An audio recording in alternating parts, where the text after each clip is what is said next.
দ্বিতীয় স্কন্ধ দশম অধ্যায় 2 নম্বৰ শ্লোক ভাগৱত লিখিলে দশম লক্ষণটো শুদ্ধ ৰূপত প্ৰতিপন্ন কৰিবৰ কাৰণে বাকি 9টা লক্ষণ বৰ্ণনা কৰিছে আৰু ভাগৱত আগবাঢ়িছে সপ্তম স্কন্ধ আমি পালো সপ্তম স্কন্ধ এতিয়া প্ৰহ্লাদেৱ দৈত্য শিশুসকলক কি উপদেশ দিছিল আমি এইখিনি আলোচনা কৰিম এতিয়া ধৰ্ম মহামতি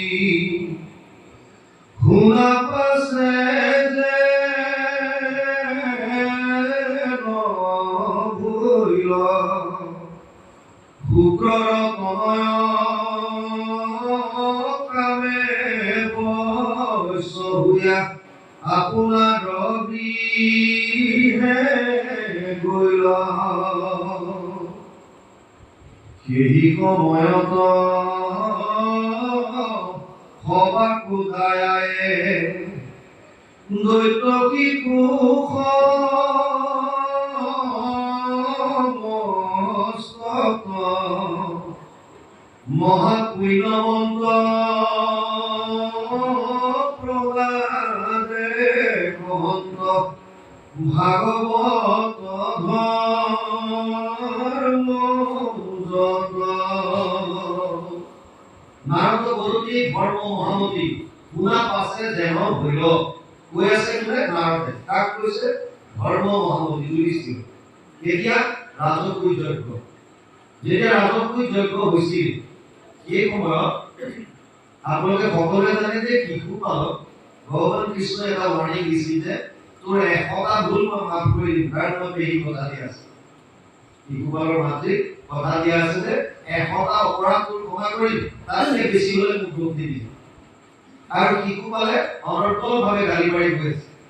ভগৱানে গন্তি কৰি গৈ আছে 100টা হোৱাৰ লগে লগে তেওঁ চক্ৰ এৰি দিয়ে আৰু শিশুপালৰ ডিঙি কাটি দিয়ে তেতিয়া যুধিষ্ঠিৰে দেখা পায় যে শিশুপালৰ শৰীৰৰ পৰা এটি পোহৰ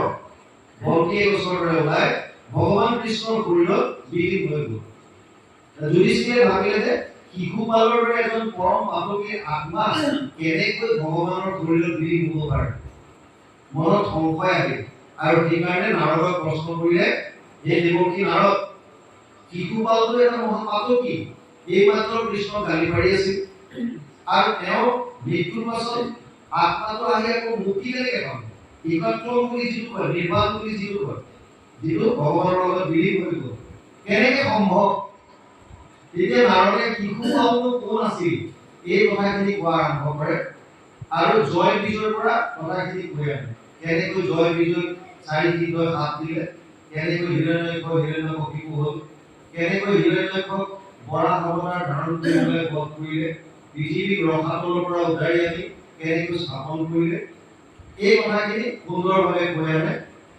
আৰু তাৰ পাছত বুজাই দিয়ে যে যিজন হিৰণ্যকশিপু আৰু হিৰণ্যকশিপু আছিল তেওঁলোকে